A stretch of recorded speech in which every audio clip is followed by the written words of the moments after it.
Hi, and welcome to tonight's Tuesday Night Technology here at Alvarado ISD. I'm Rob Boyette, and I hope that every one of you know me. But I'm going to be presenting to you tonight. I have a couple people that might be joining us later. Right now, I only have a listener, but besides that, I know that most of you are probably new to what a Google Hangout is, but basically it's like a DVR. I can do a Hangout. This is a Hangout Live, and so it's actually live. So if it's 7 o'clock and you're watching this, you'll actually see a live little red dot next to the YouTube video.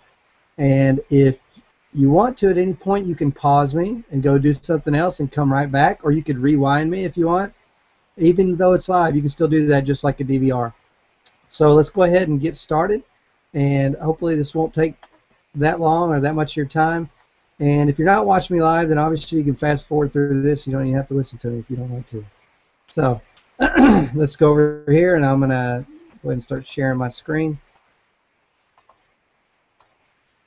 Okay.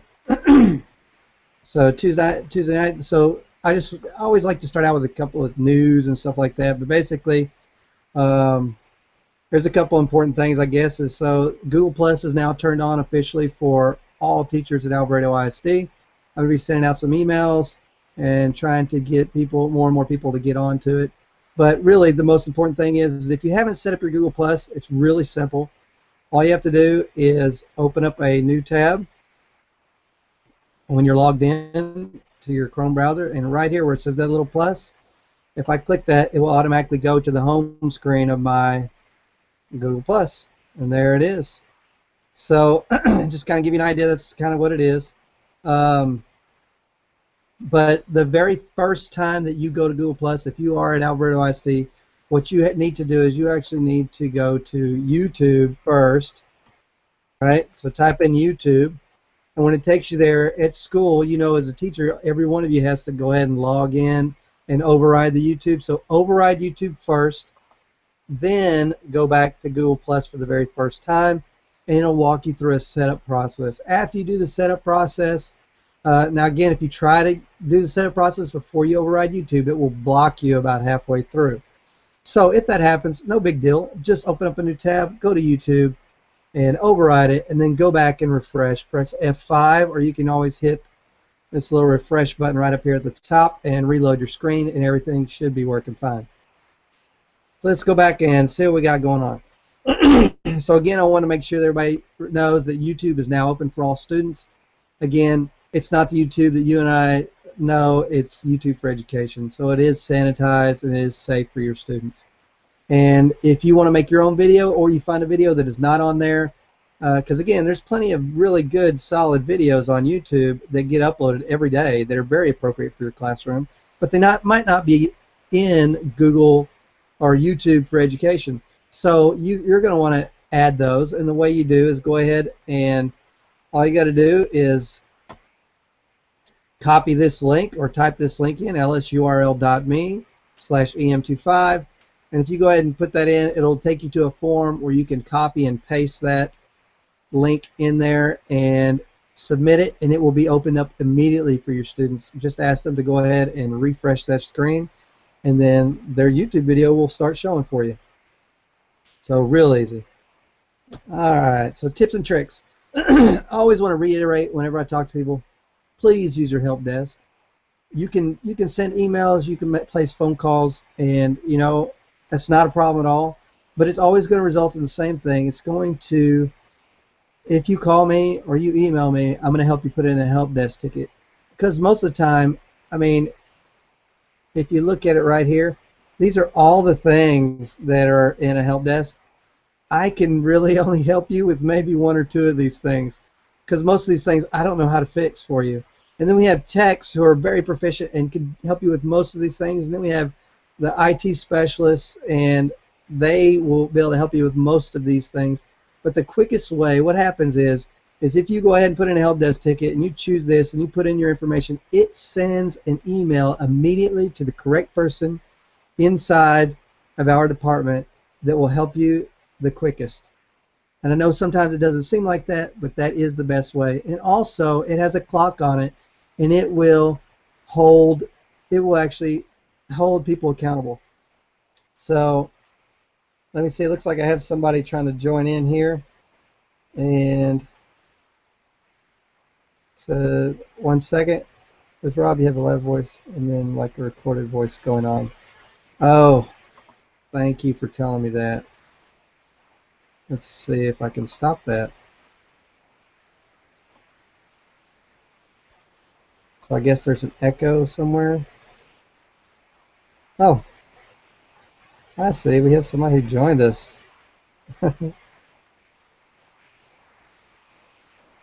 Well, let me take off my screen share for a second. So you're telling me I have an echo in my voice?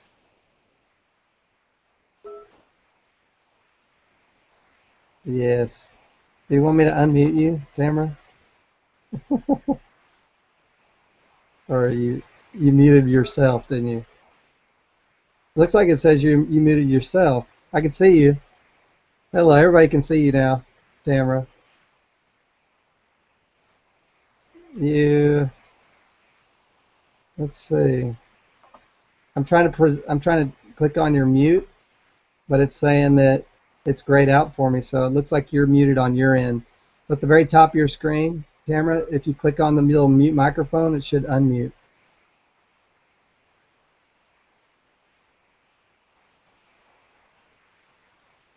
Maybe we can figure out why I'm echoing.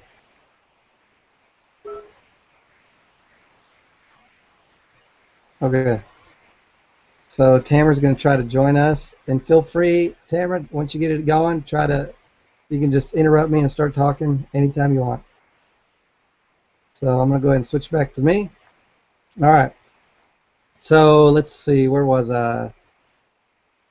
I hope the echo is a little better. So I wanted to kind of go over how to create a quick test in Aware. So real quickly, again, use your help desk tickets, and you can also go back real quick before we move on. Use your help desk tickets. You can also view my open requests, and if you go and you view your open request, you can click on it. You come up here and you can add a note. And if you add a note to an open request or an open help desk ticket, it will automatically email the person that is currently helping you, and it is the quickest way to get things done. So use your help desk ticket. All right. So how do we create really quick Aware tests?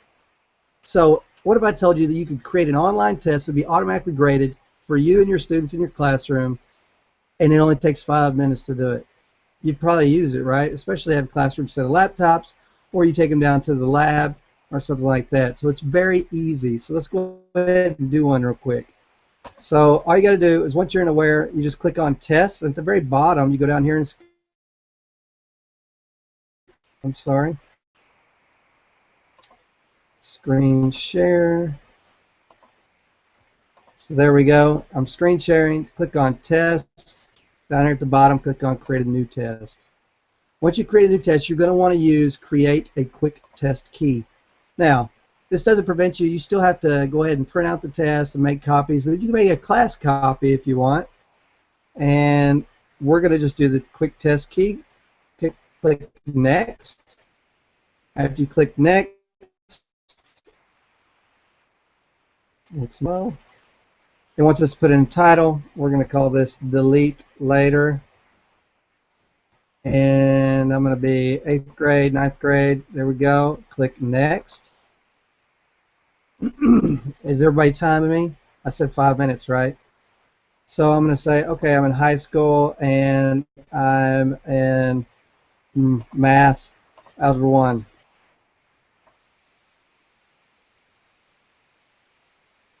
Next. Then I want it to be 10 questions. I want it to be 4 choices for each one of my questions. Click Next. Got to go through here and actually put in the correct answers for the test. Pretty simple. And then after that, I click Next.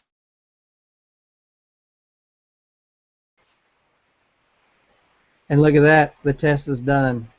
So it was actually probably less than 5 minutes. Finished. And on the Analyze key or tab, come up here to Test Available. under Analyze, and there it is. There's my test. It has 10 questions called Delete Later. I'm going to pick my first period. All right, then I go down here to the very bottom right and I click on Start Online Testing. So if I click on that, it's going to always give me this same link right here.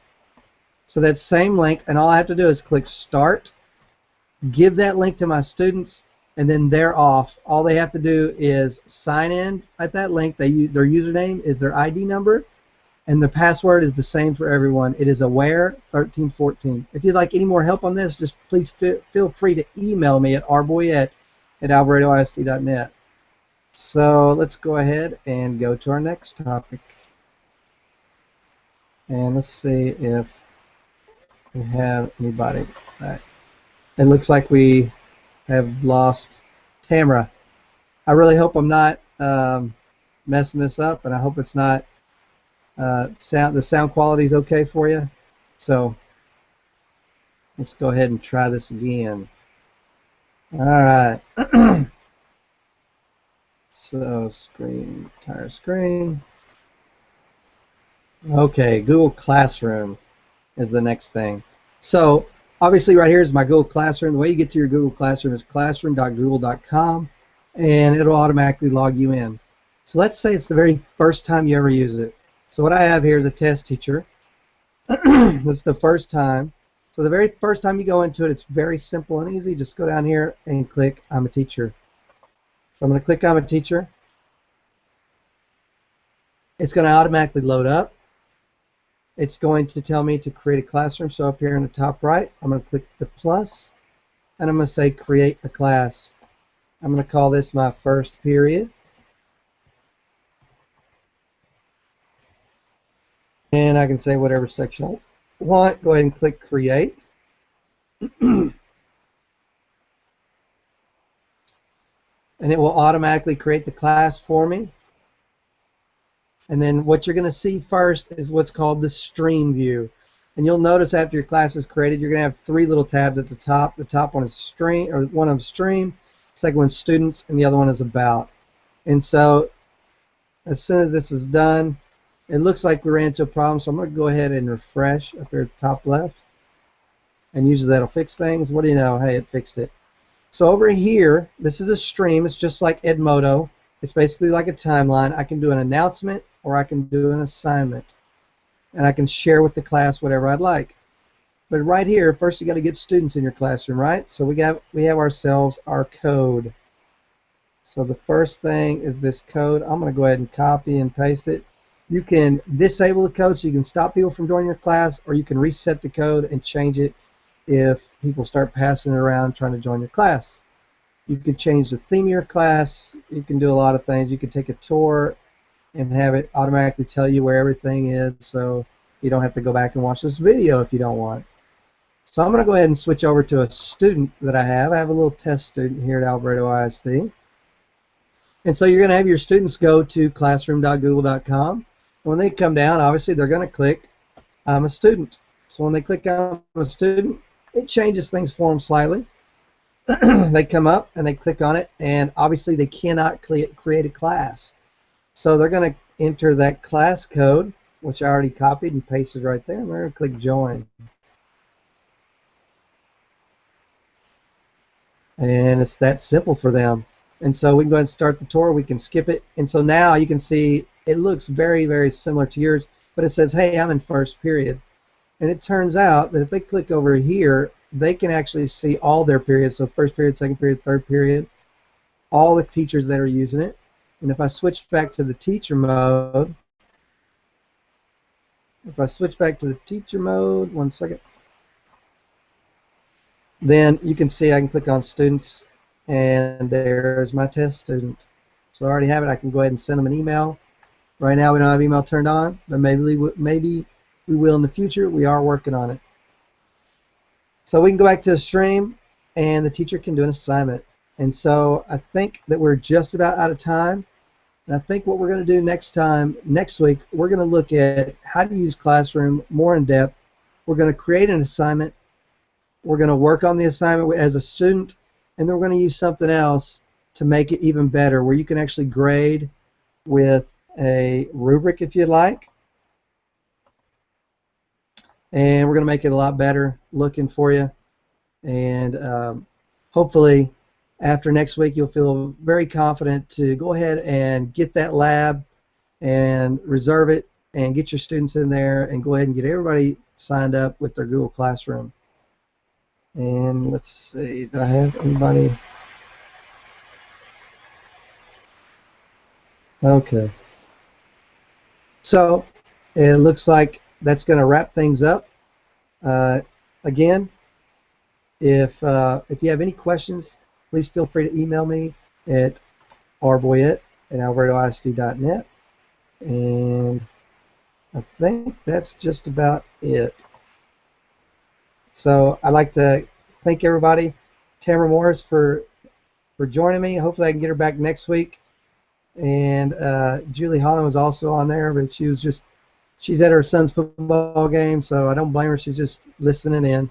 So thank you guys for joining me, and I hope to do this again next week with you, and I hope that this is some help. Go ahead and on my YouTube channel, go ahead and leave me feedback, email me, anything you want. Let me know how it sounds, how it looks, anything I can do to make this better. And I'll be signing off. Thank you.